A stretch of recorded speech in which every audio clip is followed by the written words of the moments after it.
Saludo a todos los amigos, hermanos en la fe, familias, a todos aquellos que en la proyección en directo o posteriormente vayan a estar viendo este video. Seguimos en una serie de videos sobre principios y hoy día vamos a tratar un principio: complemento y no competencia. Esto tiene que ver con la vida personal, pero también con la vida familiar, con la vida social, específicamente con la vida de iglesia. Todo grupo social necesita trabajar, vivir, pensar en función de estos principios.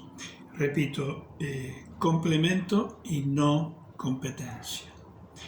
Y este sería nuestro quinto video de esta serie, principios, pero este tema específicamente lo vamos a desarrollar en dos videos más, el presente y el próximo, es decir, el sexto video, donde hoy nos vamos a explayar un poquito más sobre ejemplos bíblicos de complemento, de un trabajo complementado entre unas y otras personas, entre distintos dones, capacidades, ministerios, etc. Y en el próximo video veremos ejemplos bíblicos de competencia y las consecuencias que trajo, cómo se resolvieron. Bien, estos principios los enseñamos desde valores netamente bíblicos de la palabra de Dios y a partir de historias bíblicas que nos van a permitir encontrar cómo estos seres humanos, imperfectos por cierto, pero que amaron a Dios, pudieron ir superando sus dificultades en la comunión, en el complemento, en la vida. Bien, entonces recuerdo a los que no han visto los videos anteriores, que un principio o los principios son verdades que son fundamentales en una ciencia, en una conducta, en una ética, en un modo de vida. Son, podríamos decir, esas condiciones sine qua non, sin las cuales no se podría tener el éxito esperado, deseado. Es más, a veces nos podrían alejar muchísimo de ese éxito que quisiéramos tener. La palabra complemento nos dice el diccionario de lengua castellana que es lo que es necesario añadir a una cosa para que sea íntegra o perfecta, o cada una de las partes que se complementan mutuamente, y en una de las acepciones viene a ser sinónimo de integridad. Es decir, para ser íntegros, para ser completos, no solamente completos en las habilidades manuales, intelectuales, etc., sino en la misma ética, en la misma moral. Necesitamos siempre de otras personas, de otros elementos, porque no somos completos cada uno de nosotros, no residen en nosotros todos los dones y todas las capacidades que podemos necesitar para ser totalmente autónomos. Entonces, un complemento es lo que es necesario añadir a una cosa para que sea íntegra o perfecta. También otra acepción, cada una de las partes que se complementan mutuamente. Y repito, una tercera acepción de la palabra complemento también pasa a ser prácticamente un sinónimo de integridad, de íntegro también. Y la otra palabra que estamos contraponiendo, que es la palabra competencia, es disputa o contienda entre dos o más sujetos sobre alguna cosa, rivalidad o oposición. Lo contrario, totalmente lo contrario de complemento. Entonces, por eso nuestro principio, nuestra reflexión en este video es complemento, no competencia. Y vamos a ir a una de las primeras historias bíblicas, solamente algunas mencionamos por razones de tiempo. En Hechos capítulo 8, después de una persecución a la iglesia de Jerusalén iniciada por Saulo de Tarso, un rabino judío, otrora ultraortodoxo, pero luego convertido en el apóstol Pablo. Pero antes de su conversión, antes de recibir a Cristo, él fue un perseguidor de la iglesia, como él mismo lo confiesa. Y a raíz de esa persecución, uno de los diáconos que habían sido puestos en funciones en la iglesia de Jerusalén para atender las mesas, literalmente la distribución diaria, la comida, específicamente a las viudas, y donde había una cierta discriminación entre las viudas de los judíos que residían en Jerusalén, de las viudas que residían en la diáspora, que eran de una cultura griega. Entonces, guiados por el Espíritu Santo, los apóstoles resolvieron esto, nombrando 7 diáconos, si bien no se les llamó diáconos desde el primer momento, pero personas para servir, y uno de estos era Felipe. Ahora, a causa de la persecución fue esparcida la iglesia de Jerusalén, quedaron solamente los apóstoles allí en la ciudad de Jerusalén, pero los miembros tuvieron que escapar por su vida, podríamos decir así. Pero no escaparon por escapar, sino escaparon con la finalidad de proclamar lo que habían creído, que era justamente que Jesucristo era el Mesías. Y esto comenzó primeramente a difundirse entre personas de origen judío, tanto de Jerusalén como de la diáspora de los países o ciudades o lugares helenizados, es decir, de cultura griega o helena. Bien, Felipe entonces llega hasta Samaria. Samaria era un lugar impensado para que pudiera ir alguien de raíz judía, porque los samaritanos eran mixturados, digamos, ¿no?, entre judíos y otras etnias, ya de mucho tiempo, a raíz de guerras y políticas de las potencias conquistadoras. Entonces se encuentra Felipe en la ciudad de Samaria predicando el Evangelio, y ahí vemos este ejemplo de complemento. Es un ejemplo como el ministerio de un diácono, Felipe, en funciones evangelísticas en Samaria, fue complementado por el ministerio de los apóstoles Pedro y Juan. En un caso específico, en una aparente conversión, bautismo y membresía de Simón, un mago, Felipe no había advertido la falta de sinceridad de este hombre, pero a Pedro no se le escapó. Y ahí entonces vemos el complemento de dones que hay entre unos y otros. Necesitamos que otra persona vea sobre nosotros y complemente aquellas cosas que nosotros no tenemos completas o no son parte de los dones que tenemos nosotros, pero para hacer una tarea íntegra necesitamos visión íntegra también, y por eso necesitamos de otras personas. Vamos a ver esta parte de la historia. Dice capítulo 8 de Hechos de los Apóstoles, versículo 4 en adelante: pero los que fueron esparcidos iban por todas partes anunciando el Evangelio. Entonces Felipe, descendiendo a la ciudad de Samaria, les predicaba a Cristo, y la gente unánime escuchaba atentamente las cosas que decía Felipe, oyendo y viendo las señales que hacía. Porque de muchos que tenían espíritus inmundos salían estos dando grandes voces, y muchos paralíticos y cojos eran sanados. Así que había gran gozo en aquella ciudad. Pero había un hombre llamado Simón, que antes ejercía la magia en aquella ciudad y había engañado a la gente de Samaria, haciéndose pasar por algún grande. A este oían atentamente todos, desde el más pequeño hasta el más grande, diciendo: este es el gran poder de Dios. Y les estaban atentos, porque con sus artes mágicas les había engañado mucho tiempo. Pero cuando creyeron a Felipe, que anunciaba el Evangelio del reino de Dios y el nombre de Jesucristo, se bautizaban hombres y mujeres. También creyó Simón mismo, y habiéndose bautizado, estaba siempre con Felipe, viendo las señales y los grandes milagros que se hacían. Estaba atónito. Bueno, él se hacía pasar como un portador del poder de Dios, pero sobre la base de mentiras, sobre la base de una falsedad ideológica, podríamos decir así. Pero cuando llega Felipe, y no era una persona encumbrada, no era un apóstol, no era un pastor, un anciano, era un servidor de las mesas, como cualquiera de nosotros, pero que creía en el poder que había en la palabra de Dios. Entonces él la predicaba, la comentaba, la enseñaba, y Dios comenzó a respaldar su palabra, su predicación, con señales, maravillas y prodigios.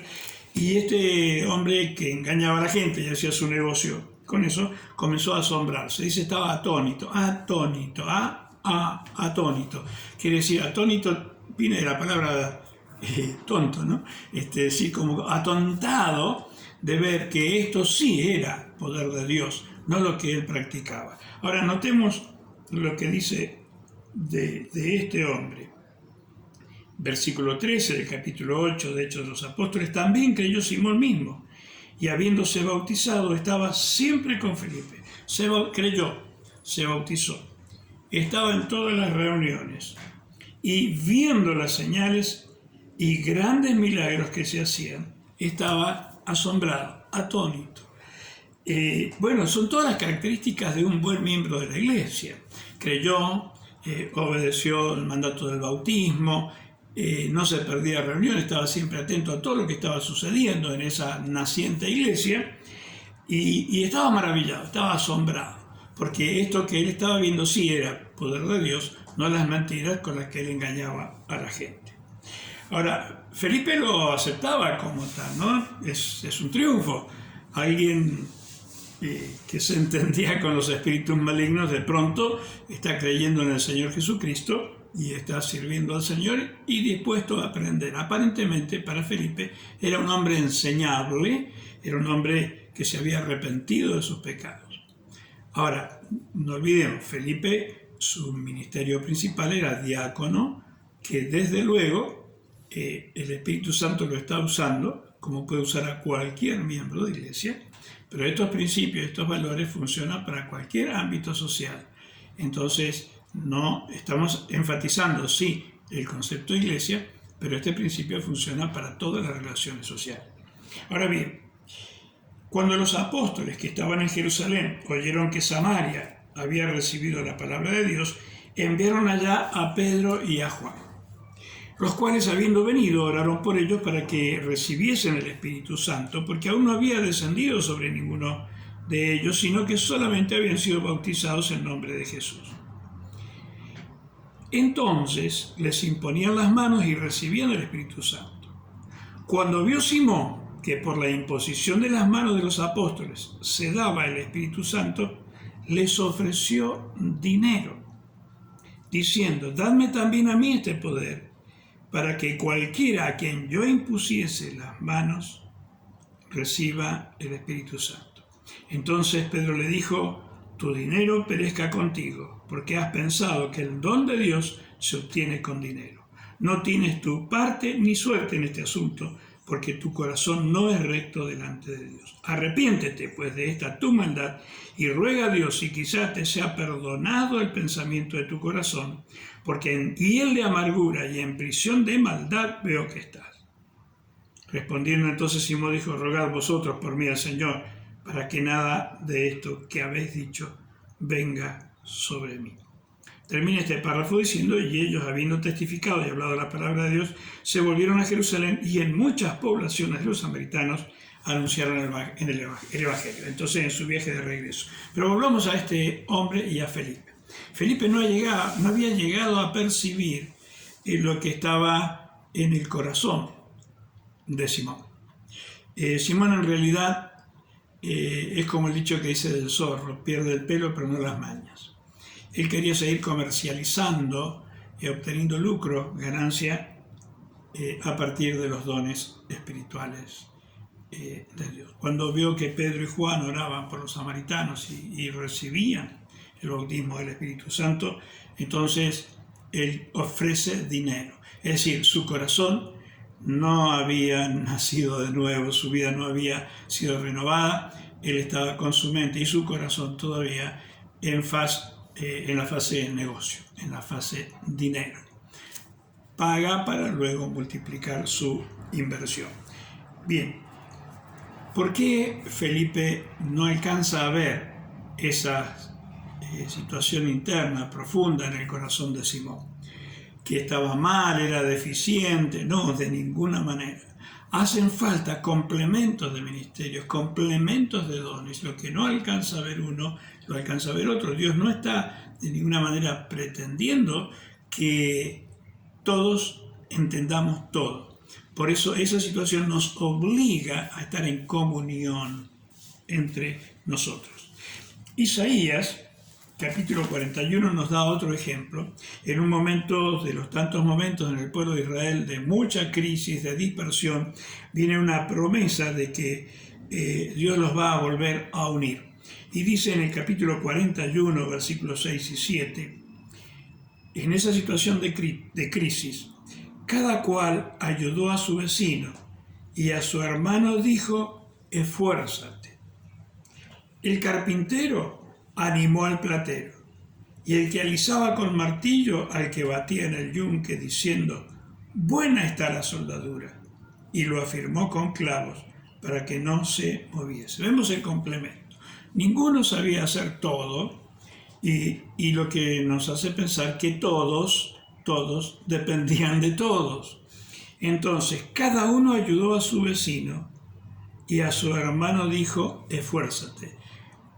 Nada de competencia. Él lo está haciendo bien, yo lo voy a hacer mejor. No, va y lo anima, lo felicita por lo que está haciendo y lo anima a seguir haciendo. Entonces, el carpintero va y al que trabajaba con la plata, al orfebre, el carpintero animó al platero. El herrero, el que alisaba con martillo, que batía el yunque, le decía... Al herrero le decía, buena está la soldadura, y fue el carpintero y lo firmó con clavos para que no se moviese. Y la obra queda completa, queda perfecta. Y no es la obra de una sola persona, sino la obra del conjunto, del complemento. Nos complementamos para una función. Eso es un principio ideal para la familia. Pero para que funcione en familia, tiene que funcionar en el individuo, primeramente, para que se unan las voluntades, para que todos tengan la conciencia de complementar a otros y complementarse con otros, no de competir.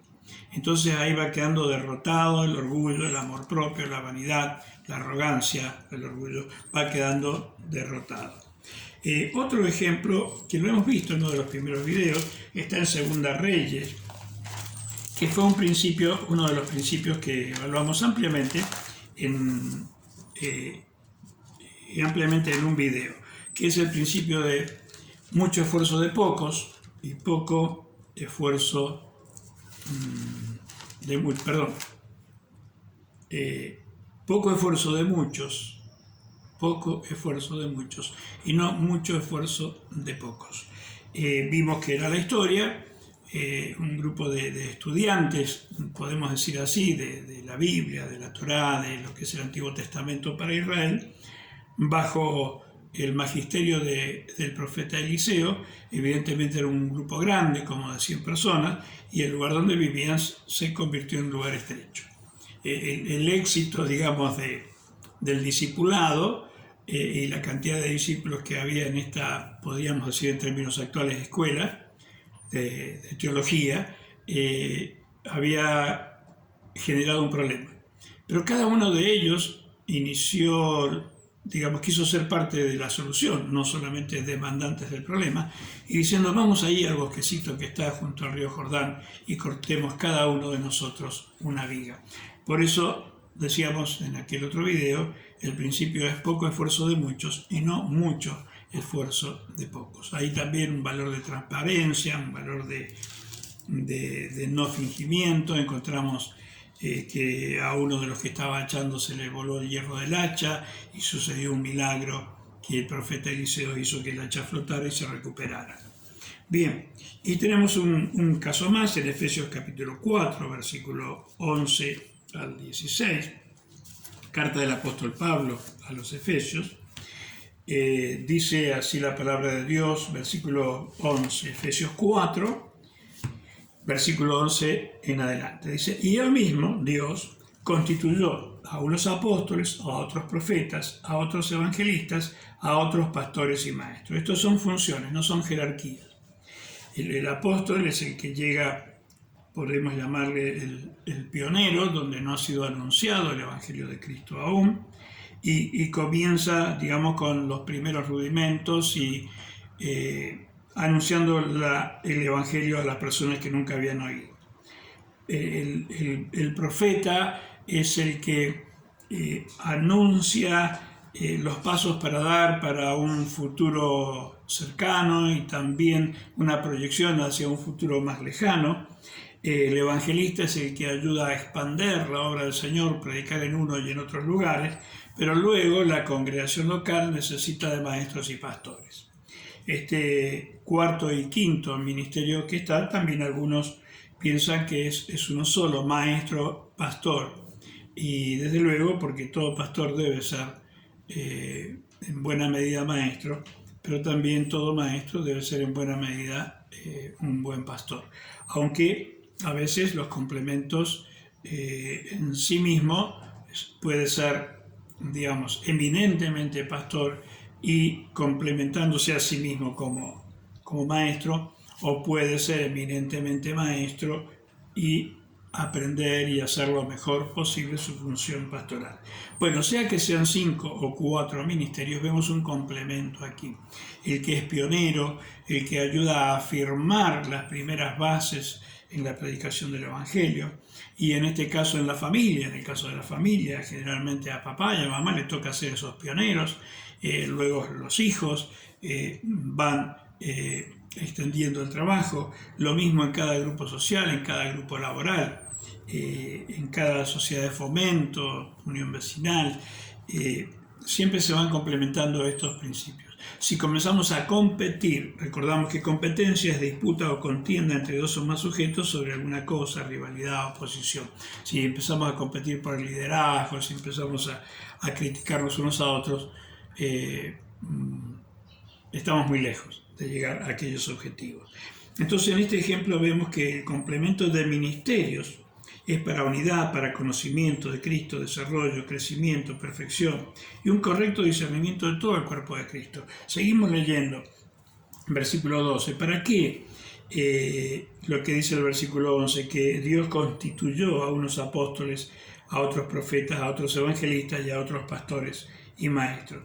Es a fin con la objetividad y con el objetivo de perfeccionar a los santos para la obra del ministerio, para la edificación del cuerpo de Cristo. Es decir, que la edificación de la iglesia no lo hacen solamente los ministros, como la edificación del hogar no lo hacen solamente papá y mamá, sino que los hijos son parte de esa edificación.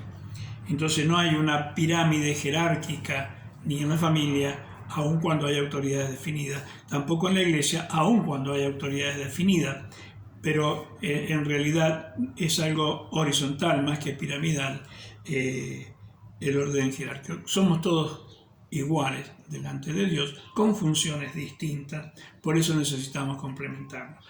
Estos 5 ministerios que son dados a la iglesia es a fin de perfeccionar a los santos, para que los santos hagan la obra del ministerio, es decir, los miembros de la iglesia, para la edificación del cuerpo de Cristo. Todos edificamos el cuerpo. Hasta que todos, ¿hasta cuándo? ¿Hasta cuándo es este trabajo? Hasta que todos lleguemos a la unidad de la fe y del conocimiento del Hijo de Dios, a un varón perfecto, a la medida, a la estatura de la plenitud de Cristo. ¿Para qué? ¿Cuál es el objetivo final de todo esto?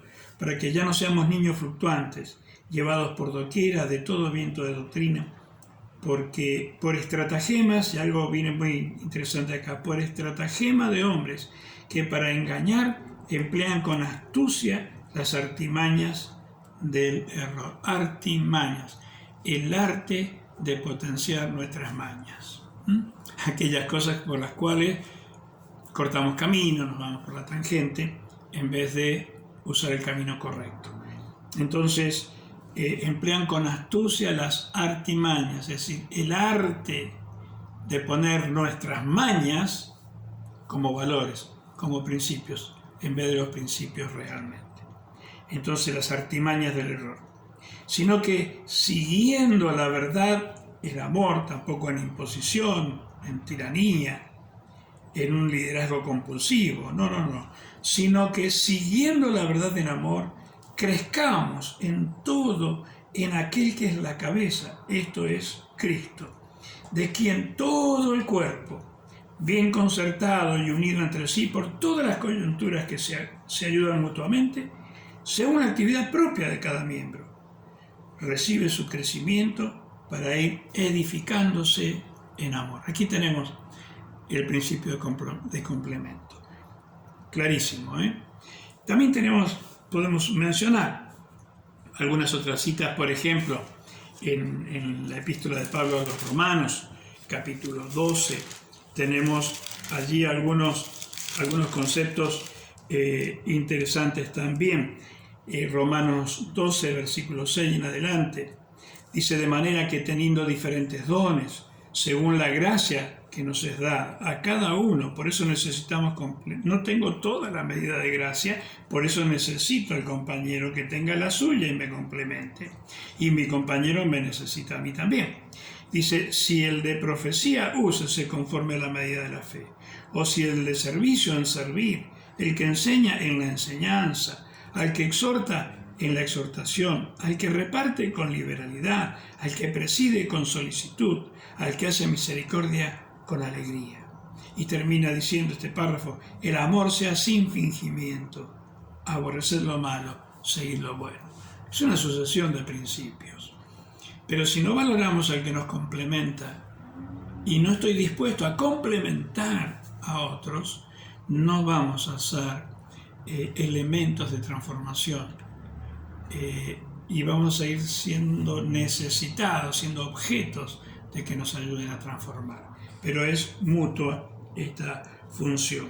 También podemos ir a 1 Corintios, capítulo 12 también, desde el versículo 4, dice: ahora bien, hay diversidad de dones, pero el Espíritu es el mismo. Hay diversidad de ministerios, pero el Señor es el mismo. Hay diversidad de operaciones, pero Dios, que hace todas las cosas en todos, es el mismo.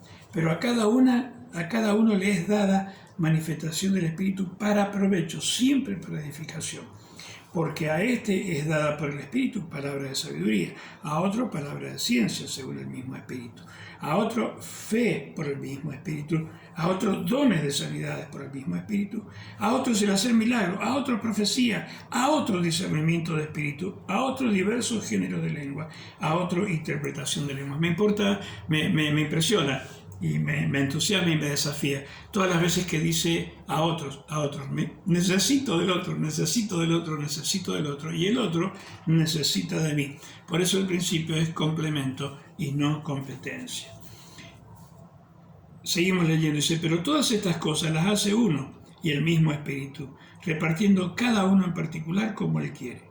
Porque así como el cuerpo es uno y tiene muchos miembros, pero todos los miembros del cuerpo, siendo muchos, son un solo cuerpo, así también Cristo. Porque por un solo Espíritu fuimos todos bautizados en un cuerpo, incluidos en un cuerpo, sean judíos o griegos, sean esclavos o libres, y a todos se nos dio a beber del mismo Espíritu, independientemente de nuestra condición social, intelectual, profesional, etcétera, etcétera. Además, el cuerpo no es un solo miembro, sino muchos.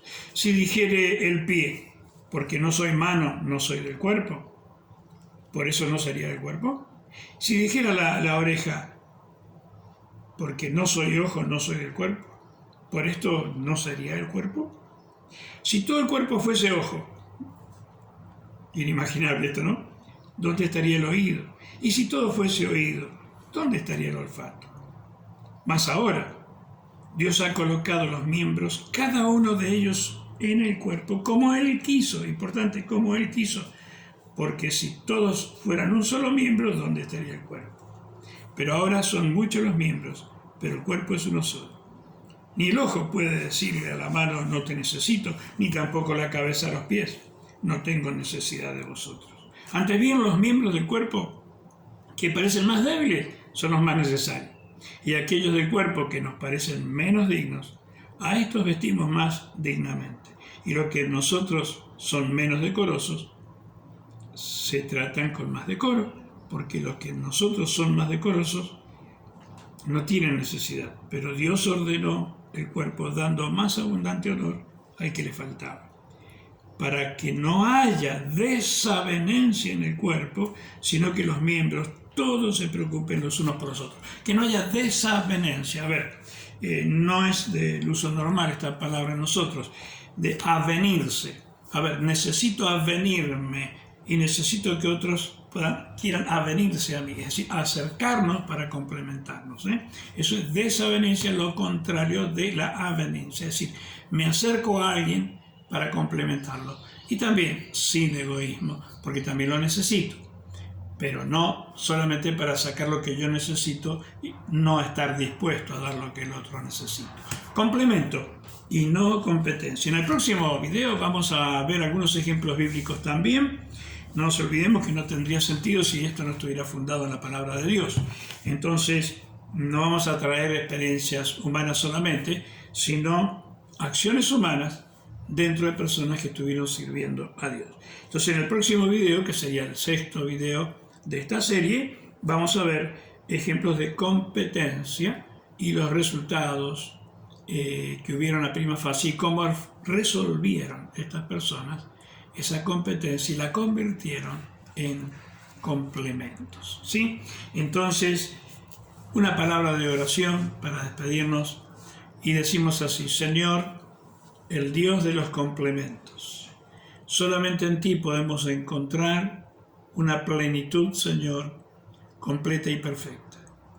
Pero a nosotros, Señor, se nos ha dado por porciones y lo hiciste muy sabiamente, Señor, muy inteligentemente, para que nos supiésemos necesitados. Necesitamos un complemento, necesitamos la idoneidad de otros en lo que no somos idóneos, y así, Señor, poder llevar una familia en los principios básicos de crecimiento. Podamos ser parte en una sociedad, en un grupo humano, Señor, ser parte positiva, parte constructiva. Señor, para esto necesitamos tu ayuda. El único perfecto y completo eres tú, Señor. Y nosotros nos confesamos incompletos e imperfectos. Y, Señor, queremos achicar y, por qué no, demoler nuestro orgullo y nuestra arrogancia, Señor, para sabernos necesitados de otros. De los otros a quien le diste lo que yo necesito. Amado Dios, te agradecemos esto y que esta palabra crezca en nosotros y nos haga sabios para la perfección de la familia, del grupo social, del cuerpo de Cristo que es la Iglesia. Muy bien, suyos en Cristo, juntos en la gran comisión. Juan Carlos Fioretti les saluda y le invito para nuestro próximo video. Les recuerdo, competencia, para poder valorar las virtudes del complemento. Dios les bendiga.